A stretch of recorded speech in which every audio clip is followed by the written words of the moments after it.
Complete பண்ணிட்டா சொல்லுங்க.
சரி கவனிங்க ஒரு சொல்லிட்டு நான் உங்களுக்கு அடுத்த பாயிண்ட் சொல்றேன்.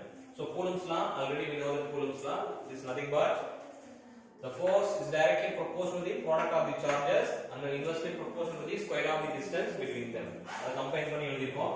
எப்பவே proportionality என்ன பண்ணுவோம், நம்ம ஈக்குவல் பண்ணி எழுதும்போது கான்ஸ்டன்டால மல்டிப்ளை பண்ணுவோம். k equal 1/4 pi epsilon naught and the value 9 × 10⁹ Newton meter square Coulomb per -2. இத இன்ட்ரோடக்ஷன் கிளாஸ்ல கொடுத்திருப்போம். லைட் சார்ஜஸ்னா ரிப்பல் ஆகும், அன்லைன் சார்ஜ் அட்ராக்ட் ஆகும். இத சொல்லிருக்கோம். இப்போ இந்த இடத்துல சொல்லிருந்தா ஒரு பாயிண்ட் சார்ஜ் எடுத்துட்டு இப்போ பாயிண்ட் சார்ஜ் பாசிட்டிவ் எடுத்துர்க்கேன். அப்போ அதோட எலக்ட்ரிக் ஃபீல்ட் ரேடியலி அவுட்வர்ட். இப்போ இதுல இருந்து ஒரு r டிஸ்டன்ஸ்ல இன்னொரு பாயிண்ட் சார்ஜ் நான் அஸ்யூம் பண்றேன். அது இஸ் பாசிட்டிவ் ஆர் நெகட்டிவ் என்னவா இருக்கலாம். அப்போ பாசிட்டிவா இருந்தா ரிப்பல்ஷன் போர்ஷன் இருக்கும், நெகட்டிவா இருந்தா அட்ராக்ஷன் போர்ஷன் இருக்கும். But whether it is but point charge அப்படிங்கறத நான் q மட்டும் எடுத்துக்கிறேன். அப்போ இதுதான் அந்த கூலம்ஸ் லா பிரகாரம். இப்போ இந்த கூலும் ஃபீல்ட் அப்படினா என்ன அப்படிங்கற டெஃபினிஷன் உங்களுக்கு தர போறேன். பாருங்க. The electric field surrounding a point charge. The electric field surrounding a point charge is called the Coulomb field. The electric field surrounding a point charge is called the Coulomb field. ஒண்ணு இல்ல, இந்த electric field இருக்கு, இது ஒரு surrounding, ஒரு space, அதான் Coulomb field. என்ன சொல்றோம்? Coulomb field. And the scattering of charged particles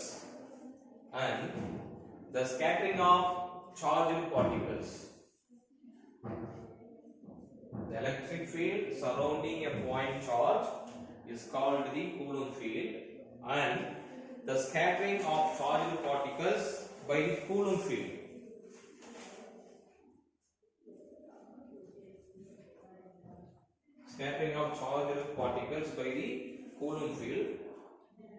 surrounding an atomic nucleus. The electric field surrounding a point charge is called the Coulomb field, and the scattering of charged particles by the Coulomb field surrounding an atomic nucleus is called Coulomb scattering. Actually நம்ம quantum mechanics ல இந்த word use பண்ணிருக்கோம். Coulomb scattering, amplitude இதெல்லாம் அதுக்கு origin இங்க இருந்து தான் எடுக்க போறோம். இப்போ என்ன சொல்லிருக்காரு பாருங்க, இது ஒரு Coulomb field. ஓகே, இப்போ நம்ம புரிஞ்சுட்டோம். ஸ்கேட்டரிங் அப்படினா இதுக்கு பக்கத்துல வரக்கூடிய நெய்பர் சார்ஜஸ் கண்டிப்பா ஸ்கேட்டர் ஆகும். எஸ், எப்படி சொல்றோம்னா based on the charges positive negative போது அந்த ஸ்கேட்டரிங் சிதறி போற விஷயம் நடக்கும். அதான் ரிப்பல்ஷனா நடக்கும் மோஸ்ட்லி ஸ்கேட்டரிங். அதான் சொல்லிருக்காங்க. இப்போ இதுல தான் புரியாம இருந்தா கேளுங்க, இல்லனா அடுத்து காஸ் லா போலாம். அடுத்து காஸ் லா, இது சிம்பிள் அவ்வளவுதான். நெக்ஸ்ட் பார்க்க போறது காஸ் லா. சோ காஸ் லா என்ன ஆல்ரெடி உங்களுக்கு தெரியும். a closed surfaceல ஃப்ளக்ஸ் இருக்கும். எலக்ட்ரிக் ஃப்ளக்ஸ் வந்து ஒரு closed surfaceல எப்படி இருக்குதுங்கறத பத்தி படிக்கிறதா காஸ் லா. நெக்ஸ்ட் டாபிக் வந்து காஸ் லா.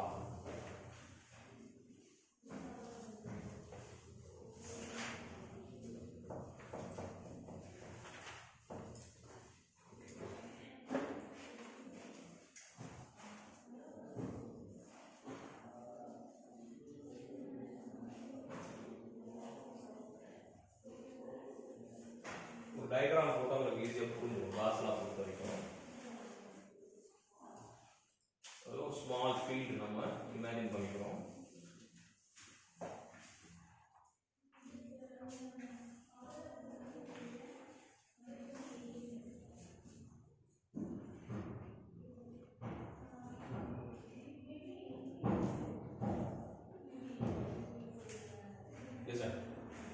இது ஒரு imaginary surface, imaginary field எப்படினா வச்சுக்கலாம். நம்ம இமேஜின் பண்ணிக்கிறோம். காஸ்ல என்ன சொல்றோம்னா இதுல n number of point charges இருக்கும்.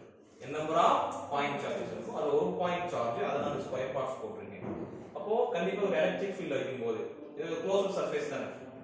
இது closed surface. So what is mean the electric flux?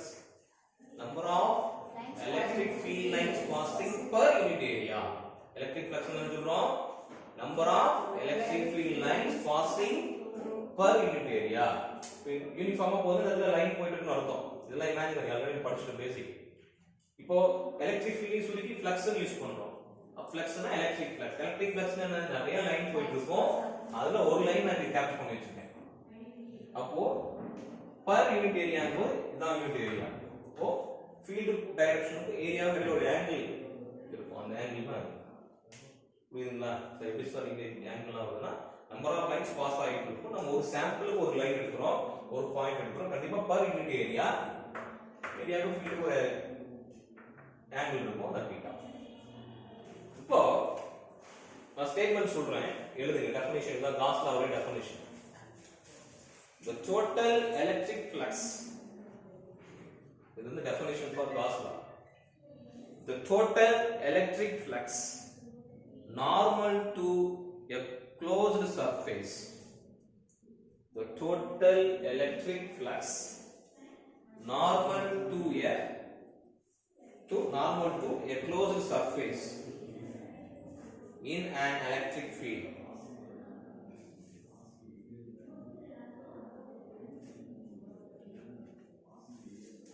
The total electric flux normal to a closed surface in an electric field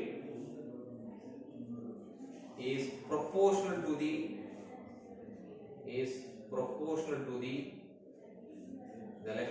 total electric flux normal to a closed surface in an electric field is proportional to the algebraic sum of the electric charges. Electric field is proportional to the algebraic sum of the electric charges within the surface. Algebraic sum of the electric charges within the surface. இப்போ இந்த diagram நான் சொன்ன விஷயத்தை நீங்க ஒன்றை read பண்ணுங்க, உங்களுக்கு இன்னும் ஈஸியா புரிஞ்சிடும். ஒரு 20% இன்னும் புரிஞ்சா கூட இப்போ ஸ்டேட் பண்ணி டயகிராம் கம்பேர் பண்ணி படிச்சு பாருங்க. The total electric flux அப்படினா number of lines passing. இப்படி போயிட்டு இருக்கு அர்த்தம். இப்படி போயிட்டு இருக்கு. அதுல ஒரு லைன் எடுத்துட்டேன். கவனிங்க, ஒரு லைன் எடுத்துட்டேன். அப்போ அது per area. அதான் பாருங்க. The total electric flux normal to a closed surface. இது ஒரு closed surface தான். என்ன சொல்றாங்க? எலக்ட்ரிக் ஃபீல்ட் போயிட்டு இருக்கு. எப்படி டைரக்ட் ப்ரொபோர்ஷனலா டைரக்ட்லி தான். proportional to the algebraic sum.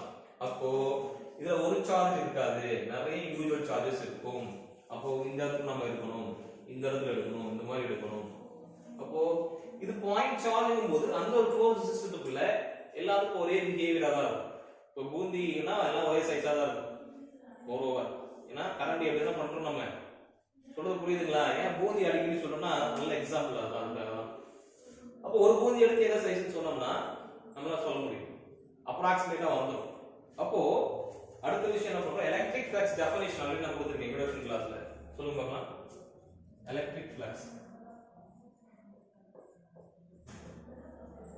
Hello, electric flux definition சொல்லுங்க. Number of lines passing through the அது ஈக்குவல் சொல்லுங்களா? phi dot integral வராது EA cos theta. EA cos theta first எழுதும்போது அப்புறம் தான் இன்டெகிரல் வந்து போடும். EA cos theta. இப்போ என்ன சொல்லிருக்கோம்? டெஃபினிஷன் phi equal to இங்க என்ன constant? Electric field constant. Electric field vary ஆகுது. அப்போ இது சொல்லுவோம். ஏன் சார் டெல் போடுறீங்க? ஏன்னா பாயிண்ட் சார்ஜ் முதல் சார்ஜ் ரெண்டாவது சார்ஜ் ஒரு டிஃபரன்ஷியேஷன் நமக்கு வேணுமா இல்லையா?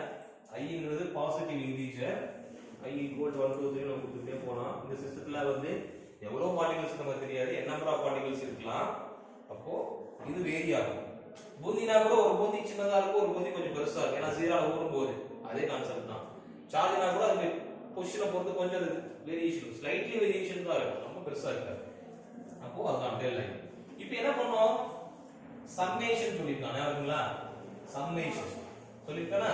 அப்போ ei போடணும், இந்த இடத்துல சம்மேஷன் போடணும். அல்ஜிப்ரிக் சம் சொல்றோம், அல்ஜிப்ரிக் சம். அப்போ இது வந்து ஒரு இன்டகிரேஷன் இருக்குன்னு எப்படி? அப்போ closed surface E dot dA இந்த ஈக்குவேஷன் உங்களுக்கு நான் கொடுத்திருப்பேன் ஞாபகங்களா? எலக்ட்ரிக் ஃப்ளக்ஸ்ல ஃபைனல் கரெக்ட் டைரக்ட் எடுத்து கொடுத்தோம். அது எப்படி வந்து புரியுதா உங்களுக்கு? E dot dA ங்கிறது by definition number of electric lines passing per unit area. electric field area அந்த angle வந்து cos theta. என்ன சொல்றோம்? Algebraic some. காஸ் லா என்ன சொல்றோம்? Algebraic sum. அப்போ ஃபீல்ட் மாறாது, E ஃபீல்ட் தான். அப்போ அல்ஜிப்ரிக் சம் அதுல n number of point charges இருக்கும். அப்ப அதுக்கு ரெப்ரசன்ட் ஒரு பொசிஷன் வேல்யூ கொடுக்கணும் இல்லீங்களா? அது 1 2 3 கொடுக்கிறோம். del ai. இப்போ ஒரு சிஸ்டம் கான்ஸ்டன்ட்டா இருந்துச்சு அப்படினா நம்ம இன்டகிரேஷன் தேவை கிடையாது. சோ முதல்ல இன்டகிரேஷன் நாம என்னன்னா சர்ஃபேஸ் ஏரியா வரணும், பரவல். அப்போ இதுக்குள்ள இது வந்து ரெகுலர் சேஃபா circle or cylinder or square, இது வந்து ஒரு ரிஜிட் பாடி, irregular shape. என்ன சொல்றோம்? irregular shape. கண்டிப்பா இதுல லோயஸ்ட் வேல்யூ இருக்கும், ஒரு ஹையஸ்ட் வேல்யூ இருக்கும். இதுக்கு இடையில தான் ரிமைனிங் பாயிண்ட்ஸ் எல்லாமே இருக்கும். அதுக்காக நம்ம இன்டகிரேட் பண்றோம். அப்ப எதுக்கு ரெண்டு closed surface E dot dA. புரியுதுங்களா? இப்போ காஸ் லா, இப்போ இதுல இருந்து எலக்ட்ரிக் ஃப்ளக்ஸ் காஸ் லா எடுக்கிறோம். இப்போ காஸ் லா டெஃபினிஷன் சொல்லுங்க பார்க்கலாம். முதல்ல படிங்க. இதுதான் காஸ் லா. என்ன சொல்றோம்? மேக்ஸ்வெல்ஸ் ஃபர்ஸ்ட் ஈக்குவேஷன் இதுதான். ஞாபகம் இருக்கா உங்களுக்கு? Q enclosed by epsilon naught. வந்துச்சா? இந்த காஸ் லா. இதெல்லாம் தான் புரியாம இருக்கா உங்களுக்கு? இப்போ Q enclosed னு சொல்லலாம் அல்லது Q in னு கூட சொல்லலாம். சோ enclosed-னா closed surface. மோஸ்ட்லி நம்ம இங்க அப்படிதான் யூஸ் பண்ணிட்டோம். சில சமயத்துல உங்களுக்கு क्वेश्चनல Q in கூட வரலாம், அது கன்ஃபியூஸ் ஆக வேண்டாம். Q in னா என்னன்னா உள்ள இருக்கக்கூடிய பாயிண்ட் சார்ஜஸ் பத்தி சொல்றதுனால Q in. சில சமயம் என்ன பண்ணலாம், இத கூட டெஸ்ட் பண்ணலாம். 4 क्वेश्चन கொடுத்துட்டு which one correct. அப்ப நம்ம ரெகுலரா யூஸ் பண்றது Q enclosed enclosed யூஸ் பண்ணி பழகி இருக்கோம். ஆனா Q in நமக்கு வந்து பழக்க பிராக்டிஸ் இருக்கு. அப்போ அது தப்பு நம்ம கிளிக் பண்ணுவோம். பட் அப்படியே சொல்லலாம் Q in by enclosed னா உள்ளுக்குள்ள பாயிண்ட் சார்ஜஸ் அர்த்தம். சரிங்களா? இப்போ கவனிங்க. இப்போ என்ன பண்றோம்? கூலம்ஸ் லா பார்த்துட்டோம். இத நீங்க கவனிங்க, நான் டைமர் காப்பி பண்றேன். கூலம்ஸ் லா பார்த்துட்டோம், காஸ் லா பார்த்துட்டோம். அடுத்து என்ன பார்க்க போறோம்னா cos law to Coulomb's law. Cos லா வச்சுட்டு இப்படி கூலம்ஸ் லாவை டிரைவ் பண்றோம். நான் சொல்றது புரியுதுங்களா? இண்டிவிஜுவலா தனித்தனியா பார்த்தோம். அடுத்து என்ன பார்க்க போறோம்?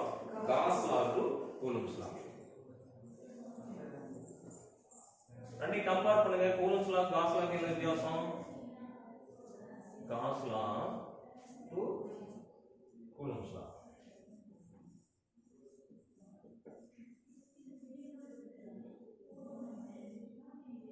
இப்போ இங்க இடத்துல நான் சொன்ன விஷயங்கள்லாம் இன்க்ளூட் பண்ண போறோம். என்ன சொன்னேன்?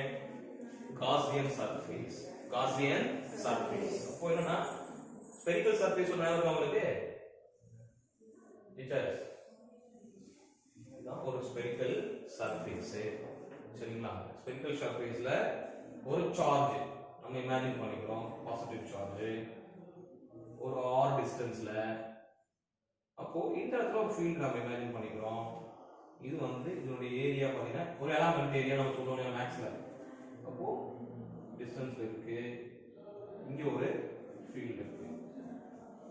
இப்போ உங்களுக்கு ஒரு இடத்துல क्वेश्चन வரும், நான் சொல்லும்போது என்ன பாப்பா யார் வந்து அந்த டவுட்டை கரெக்ட்டா கேட்பீங்க அப்படின்னு நான் பார்க்கறேன். ஸ்பெரிக்கல் காஸியன் சர்ஃபேஸ் இது பேர். உள்ள இருக்குது இது ஃபியூ சார்ஜ்.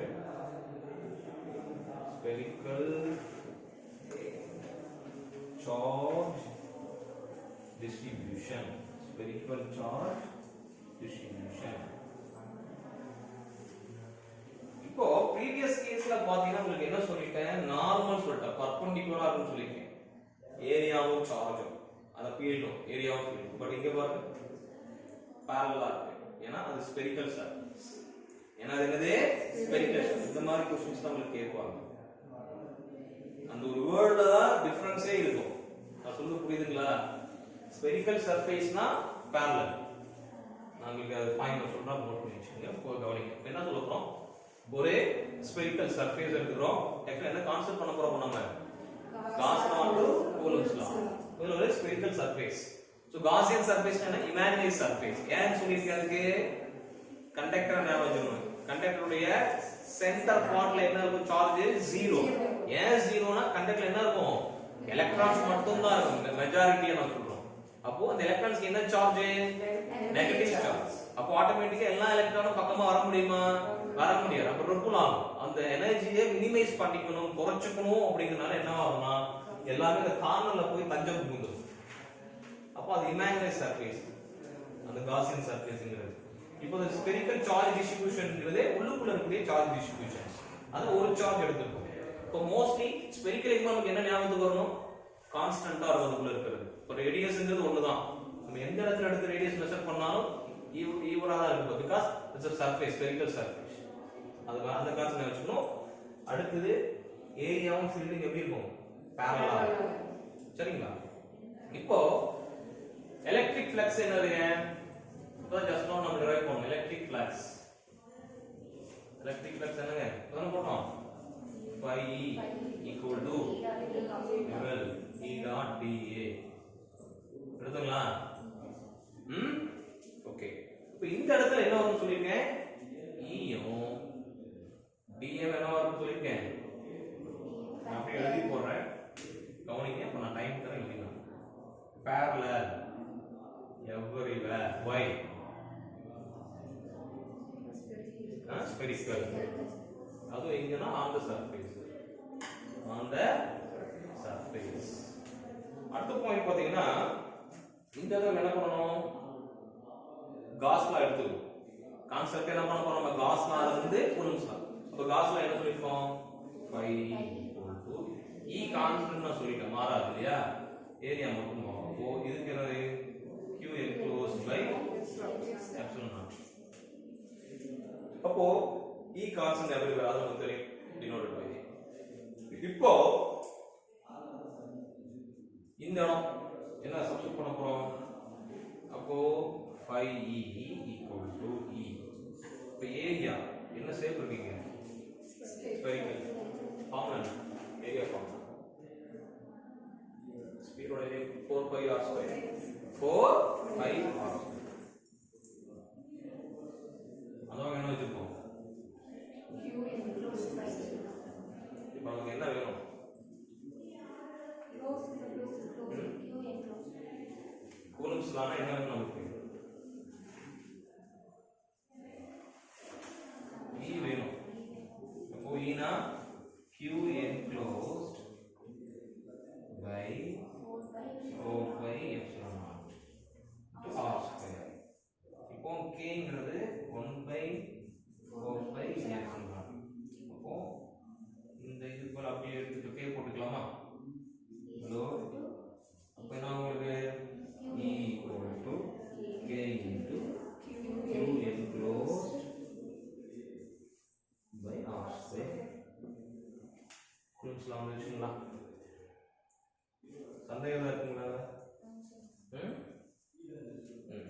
நோட் பண்ணிக்கங்க. நோட் பண்ணதுக்கு அப்புறம் ஒரு விஷயம் நான் சொல்றேன், ஒரு டெஃபினிஷன். இப்போ இதுக்குள்ள என்ன சொல்லியிருந்தா ரெண்டு விஷயம் நான் சொல்லியிருக்கேன், நல்லா மைண்ட்ல ஃபிக்ஸ் பண்ணிக்கணும். இது ஒரு பாயிண்ட். ஸ்பெரிக்கல் சர்ஃபேஸ்ல ஃபீல்டும் ஏரியாவும் parallel இருக்கும். அடுத்து வந்து இங்க என்ன பண்ணுவோம்? சர்ஃபேஸ் ஏரியா போட்டுருக்கோம். அடுத்து இன்னொரு பாயிண்ட் நான் முடிச்சு சொல்றேன், நோட் பண்ணுங்க. இது காப்பி பண்ணிட்டு சொல்லுங்க.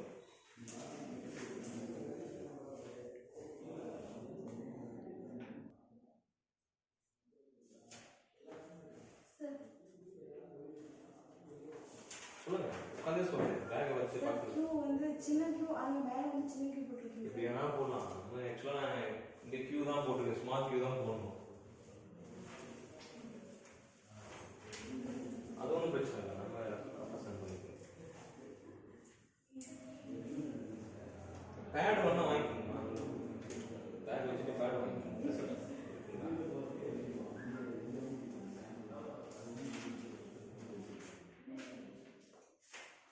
ஒரு ஸ்டேட்மெண்ட் எழுதி போடுறேன், முக்கியமான கொஸ்டின் இங்கே எழுதி போடுறேன். நோட்டுன்னு போட்டு வச்சுக்கோங்க. Note net flux through any closed surface. Any closed surface surrounding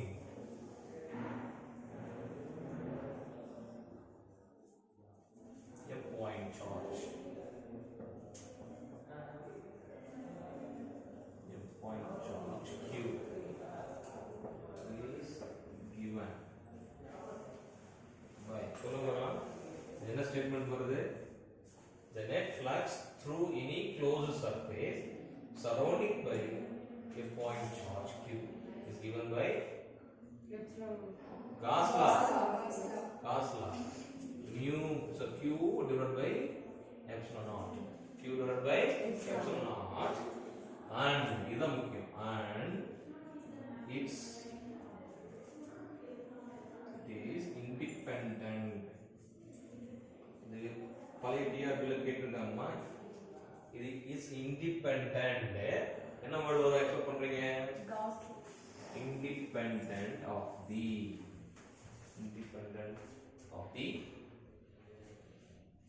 shape of the charge. Shape of the charge.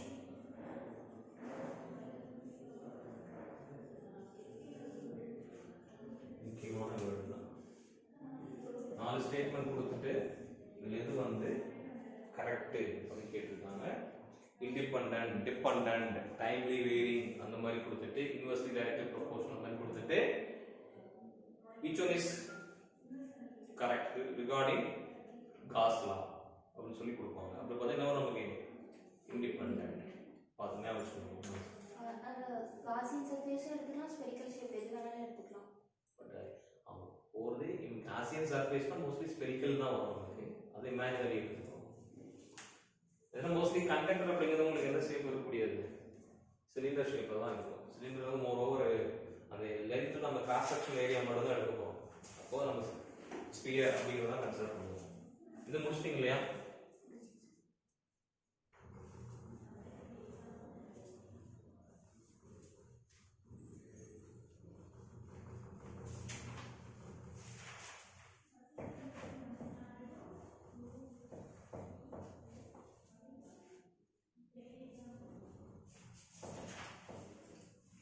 Okay, next போலாம்.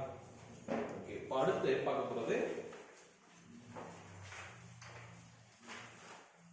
Poisson's equation.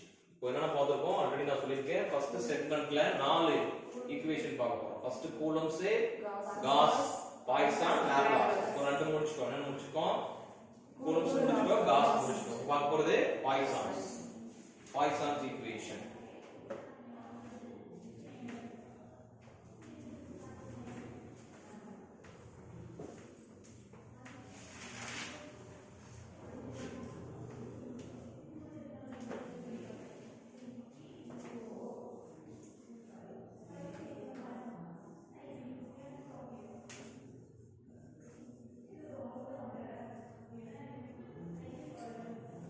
Poisson equation.